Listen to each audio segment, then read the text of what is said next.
Hello বন্ধুরা, good morning. Welcome back to my channel. কেমন আছো তোমরা সবাই? আশা করছি সবাই ভালো আছো, সুস্থ আছো। আমিও ভালো আছি।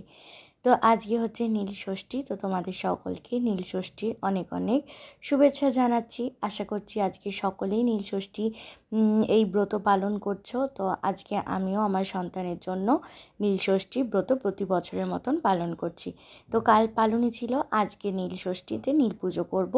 তো সকাল থেকে টুকটাক কাজকর্ম করেছিলাম, সেগুলো আর শেয়ার করিনি। আজকে সকাল সকাল বর বেরিয়ে গেছিল কৃষ্ণনগরের দিকে। তো আজকে মেয়েকে আমাকেই স্কুলে দিতে যেতে হয়েছে। আর আজকে সকালবেলা ওর জন্য আর কোনো রান্না বান্না করিনি। বেলার দিকে একটু আলু সিদ্ধ ভাত প্রেশার কুকারে মেয়ের মতন বানিয়ে দেব। আর এখন কাচাকুচি স্নান সমস্ত করে মাথা ফাতা ঘষে বাথরুম পরিষ্কার করে তারপর এবার শিব ঠাকুরের পুজো করব। মা এসে গেছে, মাকে পুজোর জোগাড় করে দিতে বললাম। এবার মেয়েকে পুজো দেওয়ার পালা। তোমরা যারা নতুন আসছো আমার চ্যানেলে, প্লিজ আমার চ্যানেলটাকে সাবস্ক্রাইব করে দেখো। পুরনো সকল বন্ধুদের অনেক ভালোবাসা। পুরো ভিডিওটা দেখো, ভালো লাগলে লাইক শেয়ার কমেন্টস করে দিও। ঠাকুরঘরে এসে দেখছি মা সমস্ত জোগাড়জান্তি করে রেখেছে। 5 রকমের ফল আছে, ফুল ফল মিষ্টি, এমনকি ঠাকুরকে বসিয়ে রেখেছেন। এবার আমার পুজো করার কথা। আর আমি আর আমার মা আজকে একসাথেই পুজো করব। নীলের ঘরে বাতি জ্বালাবো সন্তানের নামে। আর এদিকে আমার যে গুরুদেব আছেন তার কাছে আমি এই ফল রেখেছি। আর সব একসাথে পুজো করা, দুজনে আমরা মা মেয়েতে শুরু করব। আর মেয়ে স্কুল থেকে আসার পর মেয়েকে দিয়েও আজকে পুজো করাবো, মানে শিবের মাথায় জল ঢালাবো।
এই পুজো দিয়ে উঠে একটু লেবুর জল করে রেখেছিলাম, নুন চিনি আর লেবু। একটু জলটা খেয়ে কী যে শান্তি লাগছে। সারাদিনে এই একটু জল পিপাসাই পায়, নাহলে কিন্তু সারাদিনে একটুও খিদে পায়নি। আর আজকে খুব একটা গরম নেই, তবে আজকে রোদ উঠেছে। মেয়েকে এবার স্কুল থেকে নিয়ে আসবো, তারপর সবাই মিলে একসাথে বসে খাওয়া দাওয়া করবো। এতক্ষণ মেয়েকে খাওয়াচ্ছিলাম, এসে প্রেশার কুকারে একটু ভাত বসিয়ে দিয়েছিলাম, ওকে আলু সিদ্ধ ভাত খাইয়ে দিলাম। তারপর এখন আমি বসে বসে সাবু মাখা খাবো। মায়ের খাওয়া হয়ে গেছে, সম্পূর্ণটাই মা মেখেছে। এখানে কলা, মিষ্টি, দই আর নারকেল দিয়ে ভালো করে সাবুটা মাখা হয়েছে। সাবু যে আমি খুব ভালো খাই একদমই নয়, সাবু খেতে আমার একদম ভালো লাগে না। তবে কিছু করার নেই, উপোস এগুলো করলে কিন্তু সাবু মাখাই খেতে হয়। তবে আমার কর্তামশাই সাবু মাখা খেতে ভীষণ ভালোবাসে। ওর জন্য ওর মতো এক বাটি আগেই তুলে রাখা হয়েছে। আর আমার মেয়েও সাবু মাখা খেতে খুব পছন্দ করে, তাই ও কিন্তু এখান থেকে 1-2 চামচ খেয়েছে। তবে আমি একদম খুব একটা বেশি খেতে পারিনি। 4-5 চামচ খাওয়ার পর গাটা বহুত গুলাচ্ছিল, তার জন্য আর আমি খাইনি। মাকে বললাম তরমুজ কেটে দিতে। তো মা একবারে অফিস থেকে ফেরার পথে তরমুজ নিয়ে এসেছিলো, যেটা আমি খুব ভালো খাই।